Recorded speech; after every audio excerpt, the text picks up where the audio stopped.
à cause des commandements qu'ils ont oubliés. Alors ce livre des Jubilés est très important. Pourquoi?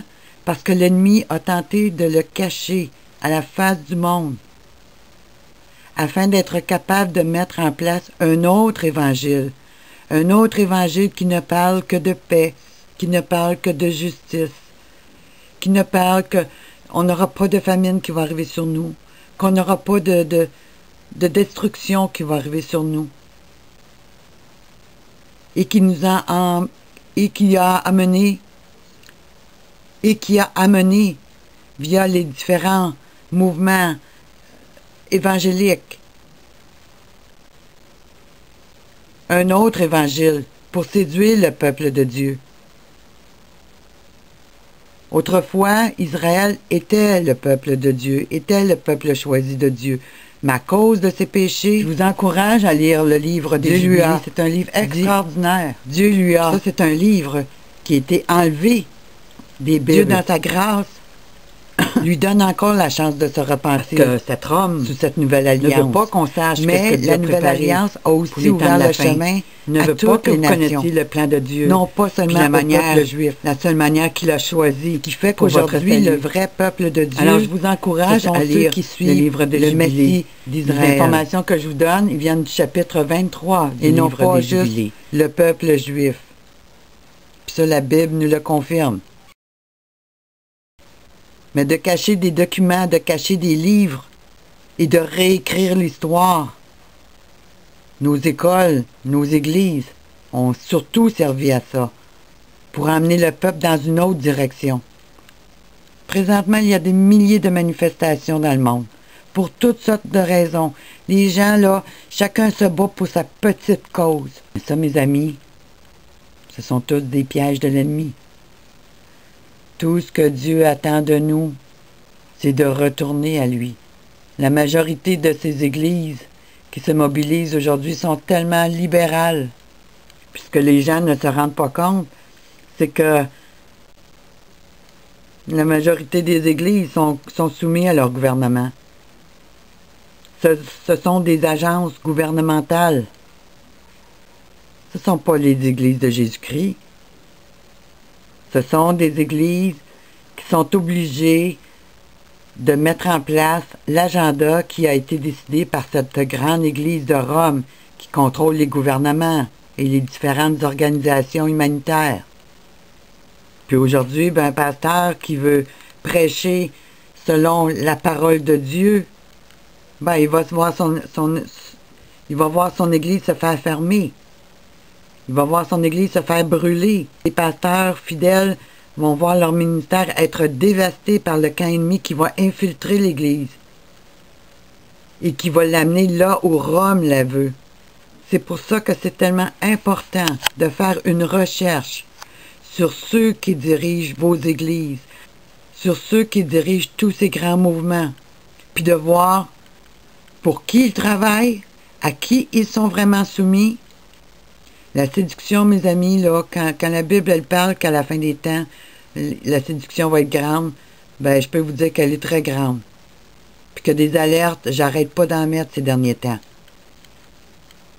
Parce que là, on garde les gens occupés le plus possible dans toutes sortes de domaines, par toutes sortes de mobilisations pour les garder loin de la vérité.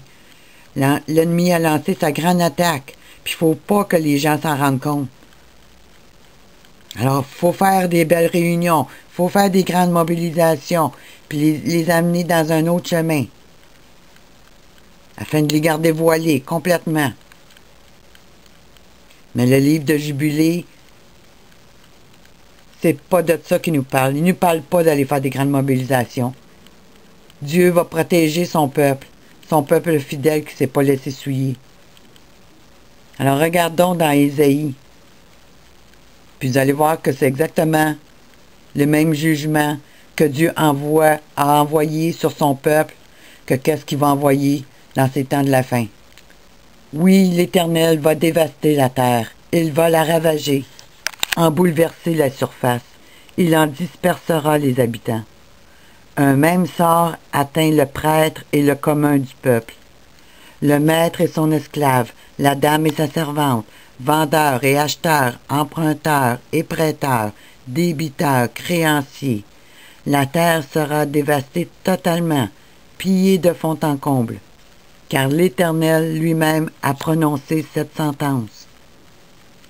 La terre se dessèche et se dégrade, le monde dépérit et se dégrade, les gens haut placés de la terre dépérissent aussi. La terre a été profanée par ceux qui y habitent, car ils ont transgressé les lois, altéré les commandements et violé l'alliance éternelle. À cause de cela, la terre se consume par la malédiction. Ceux qui l'habitent emportent la condamnation, et c'est pourquoi ils se consument. Il n'en subsiste qu'un petit nombre. Le vin nouveau est triste, la vigne est languissante, et tous les bons vivants gémissent maintenant.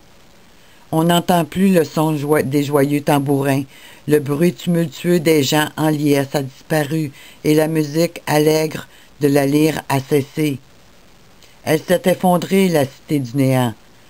Toute demeure est close et on ne peut plus y rentrer. Dans les rues, on se plaint qu'il n'y ait plus de vin, il n'y a plus de joie, toute allégresse est bannie de la terre. Il ne reste plus dans la ville que la désolation. Sa porte est fracassée, elle est en ruine.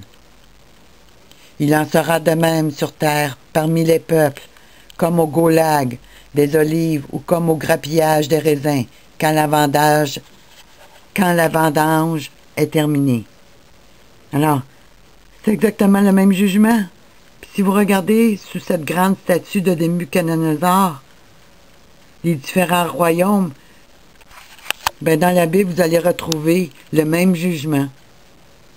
Mais quand on regarde les groupes athéistes, ils vont nous dire « Ah, la Bible, Dieu, c'est un Dieu violent, c'est un Dieu de guerre, c'est un Dieu de destruction. » Non, mes amis. Ce sont les hommes qui ont attiré la colère de Dieu sur leur tête, parce qu'ils ont transgressé les lois, altéré les commandements et violé l'alliance éternelle. Puis sous Jésus, ces lois n'ont pas été abolies. L'alliance éternelle est toujours en vigueur. Puis ça, c'est le grand mensonge que nos églises ont tenté d'occulter pour ne pas que vous veniez à la lumière, à la vérité qui sauve. Alors je vous encourage à lire le livre de Jubilé, mais aussi à lire votre Bible. Allez voir comment ça se passait à d'autres temps, à d'autres époques. La terre se consume par la malédiction, parce que l'homme a attiré la malédiction sur lui. Et la seule manière de rétablir les ponts avec Dieu, c'est de retourner vers le Messie d'Israël et de marcher selon les lois, selon les commandements et de respecter l'alliance éternelle que Dieu a établie entre Dieu et les hommes. Il n'y a pas d'autre manière. Sauver, toujours sauver, mensonge, marcher sous la grâce sans tenir compte des lois et des commandements, c'est violer l'alliance de l'Éternel. Parce que c'est la seule alliance que Dieu a faite entre Dieu et les hommes. Et qu'il a fait connaître à travers Moïse. Alors vous voulez la délivrance? Obéissez à ce que Dieu attend de vous. Tout ce qui se passe dans le monde, on ne pourra pas l'arrêter. Parce que nous sommes maintenant sous la malédiction, à cause des péchés, à cause du péché. Transgresser les lois de l'Éternel, c'est péché. Altérer ses commandements, c'est péché. Puis Rome est spécialiste dans ça, pour vous amener vers le culte marial, pour vous amener vers la communion des saints, pour vous amener vers le culte des démons, le culte des morts. Alors elle altère les commandements de Dieu. Puis ça, c'est pas dur à vérifier. Vous prenez votre Bible, vous allez où sont marqués les commandements de Dieu, puis vous la comparez avec les commandements des catholiques dans leur petit catéchisme, puis vous allez voir exactement la violation des commandements de Dieu par cette église babylonienne qui marche avec les démons, puis qui n'a qu'un seul désir, vous détruire et vous entraîner en enfer avec les démons, pour l'éternité.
Dans sa dernière croisade, ce qu'elle est en train de faire, c'est qu'elle vous présente un autre Dieu.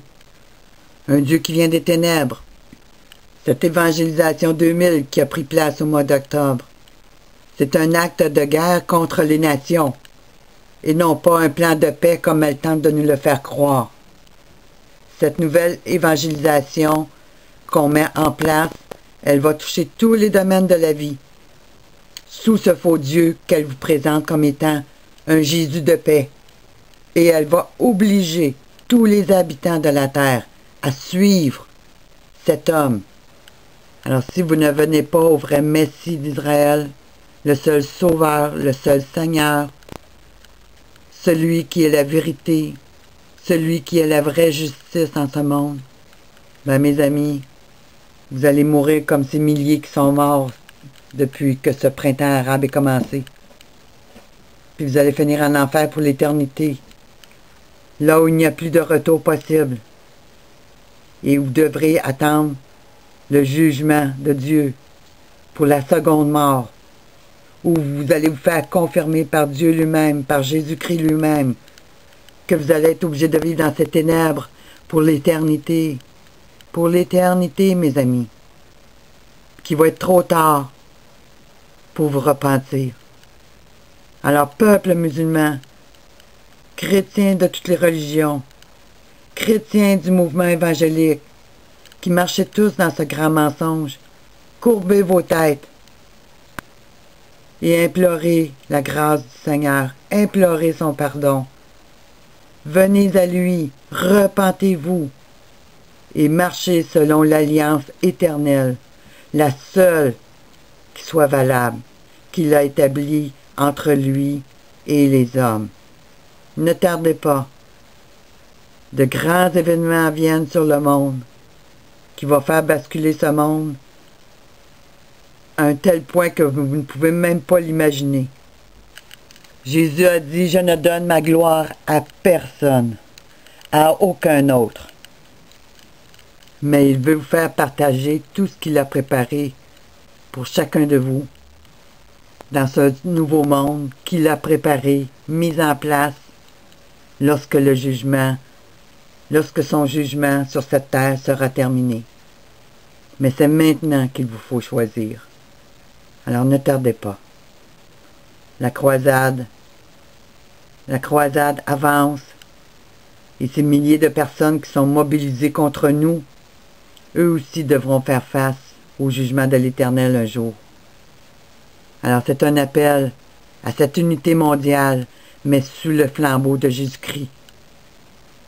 Et plus vous prendrez le temps pour lire votre Bible, et plus vous prendrez le temps pour voir ce qui se passe dans ce monde, eh bien, vous comprendrez jusqu'à quel point ce royaume des ténèbres est complètement opérationnel dans tous les domaines et qu'il ne travaille qu'à une seule chose, votre destruction.